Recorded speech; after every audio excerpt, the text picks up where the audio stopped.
या डोरा बांधे आओ, यहाँ खोले आओ, ये लटकाए आओ।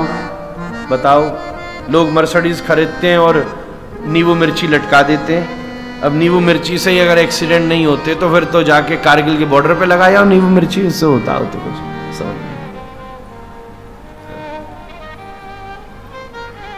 किसी ने हमसे कहा इसलिए लटकाए जाते हैं कि अगर लक्ष्मी जी आए, और जने कौन बताए कि भैरव जी आए, तो उनको द्वार से ही अपने खाने की चीज मिल जाए।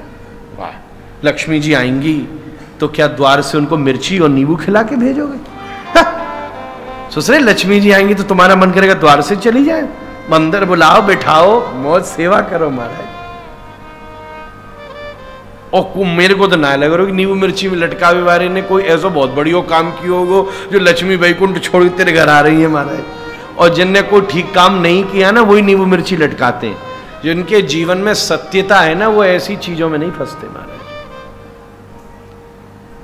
कैसी कैसी चीज है, फटी बड़ी चप्पल लटका देते, बता।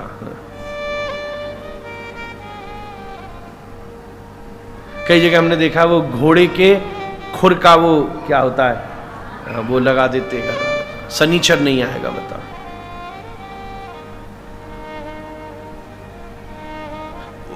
घोड़े के खुर के उससे ही अगर शनिचर नहीं आता तो बेचारा खुद घोड़ा इस चक्कर में फंस रहा होता,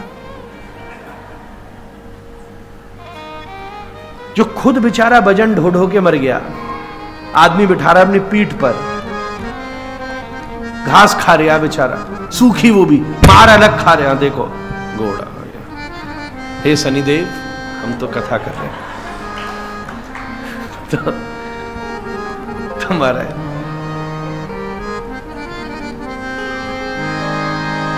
बताओ, ठीक है। थोड़ा बहुत जो ऐसा लगे ठीक चलता है, पर ज्यादा इसमें नहीं घुसना चाहिए। विपत्ति है, ठीक है, किसी ने उपाय बताया कर लो, भय में नहीं रहना चाहिए। दो चीजें अलग है। हाँ, कोई विपत्ति आई है जीवन में तो हम सबसे पूछते, चलो कोई उस समय कोई बात बता रहा है कि एक काम ऐसा कर लो या ये कुछ करिया, तो समझ में आती है। विपत्ति में बैठा हुआ व्यक्ति हर प्रकार के हाथ पे, पर बहुत सारे लोग विपत्ति में नहीं, दिन भर भय में ये करते रहते, ये गलत है। पूरा घर तोड़वा दिया आदमी ने, बताओ। जरूर वास्तु तो शास्त्रों की बात है महाराज, वेदों में उसका वर्णन है, पर फिर भी वास्तु कैसा भी हो, वस्तु भी तो अच्छी होनी चाहिए। भगवान का मुख किसी भी दिशा में हो, सेवा तुम्हारी जोरदार है तो कुछ नहीं हो सकता। और भगवान का मुंह अगर ठीक जगह रख भी दो, फिर भी तुम रोज मिश्री बतासे में निपटा रहे हो, 5 दिन तक कपड़ा नहीं बदल रहे हो, भजन नहीं कर रहे हो, तो कौन सो देवता तुमसे प्रसन्न हो जाएगा? बताओ, हमें तो नहीं समझ में आती कैसी कैसी चीजें आ गई हैं। सद उद्देश्य से हमें सदकृत्य करना चाहिए। धर्म में बड़ी बड़ी झंझट हो गए महाराज। कई कई लोग कहते हैं ओहो इसमें देवी आ गई। 33 कोटि देवता है हमारे यहां प्रभु जी, केवल देवी माता जी के पास इतना टाइम है। फिर कुछ दिन बाद पुरुषों ने सोचा हमारा तो काम ही नहीं चल रहा, तो उनमें भैरव जी आने लग गए। मतलब 33 कोटि देवता है। मैं मानता हूं कि देवता आता होगा, मैं मना नहीं कर रहा, पर मैं ये इंतजार कर रहा हूं कि आदमी में राम जी कब आएंगे भाई। अगर माता जी आ रही हैं, हनुमान जी आ रहे हैं, भैरव जी आ रहे हैं, तो राम जी भी तो कभी आए।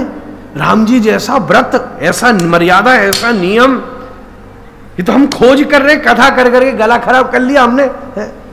एक ना दिखो हमें जिसमें राम जी एकदम घुस गए हो और एकदम पक्का हो जाए, हाँ भाइयों के लिए हम मर मिट जाएंगे, नहीं बैठेंगे, पिता की आज्ञा के आगे नहीं चलेंगे।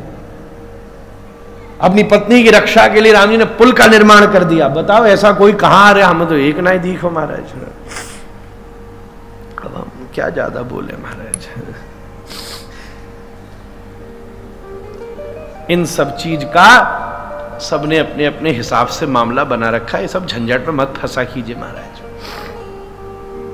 जीवन में शुद्ध ईमानदारी रखिए तो आपका कोई कुछ नहीं बिगाड़ सकता महाराज।